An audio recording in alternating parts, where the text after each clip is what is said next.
Iniciamos el cuarto y último ciclo de estudios en torno a la serie The Chosen.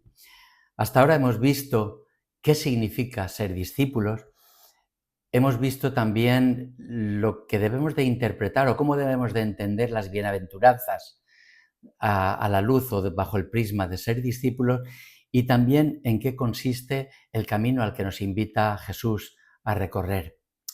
Por último, en esta cuarta etapa, vamos a acercarnos a ver cómo se conjuga, por un lado, la bondad de Dios con las pruebas duras y difíciles de la vida, que, como hemos dicho en muchas otras ocasiones, no por el mero hecho de ser discípulos, pues vamos a tener las cosas más fáciles, sino quizá todo lo contrario. Las cosas se vuelven más complejas y más difíciles cuando uno tiene el firme propósito y deseo de seguir a Jesús. Así que vamos a ir adelante. No hay más que ver la manera en que el apóstol Pedro comienza su primera carta para darnos cuenta de esto que estamos comentando. Quisiera leeros los dos primeros versículos. Pedro, apóstol de Jesucristo, saluda a los que viven como extranjeros, dispersos en el Ponto, Galacia, Capadocia, Asia y Bitinia, que fueron elegidos según el propósito de Dios Padre y santificados por el Espíritu, para obedecer a Jesucristo y ser purificados en su sangre. Gracia y paz os sean multiplicadas. Pedro se dirige a los creyentes que están esparcidos, diseminados por distintos lugares del Imperio Romano. Los lugares que menciona en esta introducción a la carta son lugares que todos ellos están situados en lo que conocemos como la actual Turquía. Ahí es donde están esparcidos estos creyentes y a ellos se dirige. Estos creyentes a los que se dirige Pedro están en el exilio a causa de su fe, por la persecución que ya se vislumbra, porque hemos de entender que Pedro está escribiendo a mediados de los años 60 y se sitúa en el contexto de la inminente persecución que Nerón ya está emprendiendo contra los cristianos. La carta de Pedro es, pues, considerada una carta de esperanza en medio del sufrimiento. En muchas partes de esta carta, de tan solo 5 capítulos, vamos a ver repetidamente este término, sufrimiento, y si no, este término, similares o sinónimos del mismo. Pero ligadas a estas expresiones también aparece la esperanza e incluso la alegría, que se impone por encima del dolor que causa el sufrimiento. Y un ejemplo de ello lo podemos ver en el capítulo 4. Ahí en el versículo 12 y 13 leemos estas palabras. Amados, no os sorprendáis de la tremenda prueba de fuego que os ha sobrevenido, como si fuera algo insólito. Al contrario, alegraos de participar en los sufrimientos de Cristo, para que, cuando su gloria se revele, también os gocéis en su triunfo. Hay dos cosas que me llaman la atención de estos versículos que hemos leído y también de otras partes de esta misma carta. La primera es que Pedro, que es el autor de este escrito, y es un escrito que podemos considerar muy maduro, hecho por una persona que ha sido fraguada por las pruebas, es el mismo Pedro que años atrás se encontraba ocupado en la pesca. Como todos sabemos, los que realizaban la profesión de la pesca u otras labores eran precisamente personas que habían sido descartadas para ser discípulos de los grandes rabinos. Sin embargo, Jesús lo escogió como uno de sus discípulos. Jesús es el único que pudo ver en él un diamante en bruto.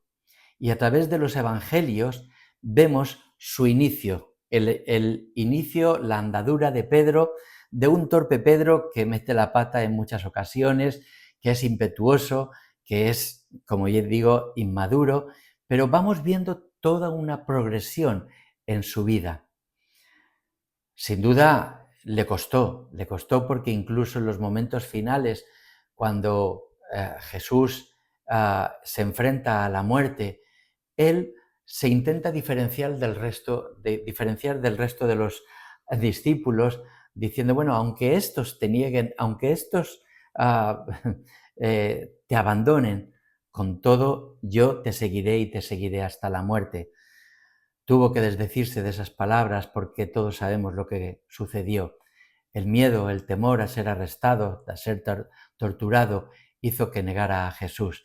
Y posteriormente encontramos esa escena en la cual Jesús le restituye a través de aquellas 3 preguntas que no se le olvidarían nunca. Pedro, ¿me amas?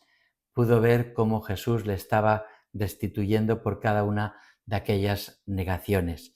Pero fijaos que incluso después de la muerte de Jesús y de su resurrección, Pedro todavía comete torpezas. Tuvo también un enfrentamiento con el propio apóstol Pablo, porque Pablo le recriminaba un tanto una actitud un tanto hipócrita que tenía cuando estaba con los judíos conversos y cuando estaba con los gentiles. Así que vemos todo un proceso de aprendizaje y de madurez de Pedro que finalmente le hace escribir esta carta desde una madurez asombrosa. Y cómo Pedro pasó a ser uno de los pilares tremendos en aquellos días de aquellos creyentes que fueron perseguidos. Estamos convencidos de que esta epístola, esta carta, sirvió de apoyo, de firme apoyo para estos creyentes que, como decía al principio, estaban siendo perseguidos por Nerón. Lo segundo que me llama la atención es lo actual, lo rabiosamente actual que puede resultar esta epístola, el contenido de esta carta. Porque esta carta podría escribirse pues casi idénticamente, a lo mejor cambiaríamos un poco el lenguaje, pero idénticamente en nuestros días. Porque también sabemos de los millones de creyentes que han sido y que están siendo perseguidos y que han tenido que salir de sus países de origen a causa de su fe. Y precisamente por la persecución que sufren se han tenido que desviar a países no cercanos, sino lejanos, por causa, como digo, de esa persecución. Pero mirad, yo estoy convencido que muchos de los que estáis viendo ahora esta introducción a esta serie de estudios, estáis también desarraigados de vuestros propios países de origen. Y quizá la causa no fue por la persecución a causa de vuestra fe, sino que ha sido tal vez por otros motivos. Pero no por ello no estáis sufriendo el exilio, no por ello no estáis sufriendo lo que significa haber salido de vuestro entorno, de ese país en el cual estabais enraizados y para abriros camino en un país distinto. Así que el sufrimiento también está en vosotros y por eso yo creo que podéis sentiros plenamente identificaros con esta carta. Venía a mi mente una de las pinturas de Antonio Soto en la que se ve una gran columna de personas huyendo de su país de origen. Muchos de los creyentes han tenido que salir de su lugar de origen y si bien muchos de ellos no lo han hecho por los motivos por los que lo hicieron estos cristianos a los que se refiere Pedro, perseguidos por su fe, sino que lo han hecho por otros motivos distintos, no por ello está exento de sufrimiento. Lo que nos dice la carta de Pedro, y lo vamos a estar viendo a lo largo de estos estudios, es que las pruebas duras que vivimos y otras que iremos viviendo a lo largo de la vida son siempre eclipsadas para los hijos de Dios, para los discípulos de Jesús, por algo que es mucho mayor, que es la bondad de Dios. El sufrimiento queda eclipsado por la bondad de Dios. Como vamos a ver a lo largo de estas semanas, vamos a ir viendo que incluso el título de cada uno de estos estudios así lo anticipa. Y os puedo decir algunos de ellos. Por ejemplo, la próxima semana veremos cómo nos vamos a centrar en cómo la muerte es eclipsada por la vida. Pero después veremos cómo la aflicción es eclipsada por la alabanza, cómo las preguntas son eclipsadas por las respuestas de Dios y las resoluciones de Dios, cómo la confusión es eclipsada por la gracia, o lo temporal es eclipsado por lo eterno, o el desamor es eclipsado por el amor, etcétera, etcétera, etcétera.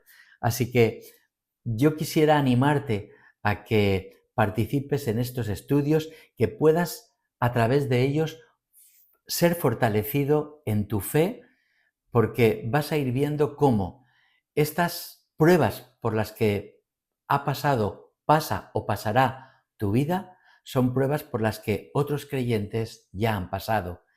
Y su experiencia de fe, que vienen muchas de ellas recogidas en los escritos del Nuevo Testamento, pues son experiencias que a ti también te van a ayudar a la hora de hacer frente a tus propias pruebas.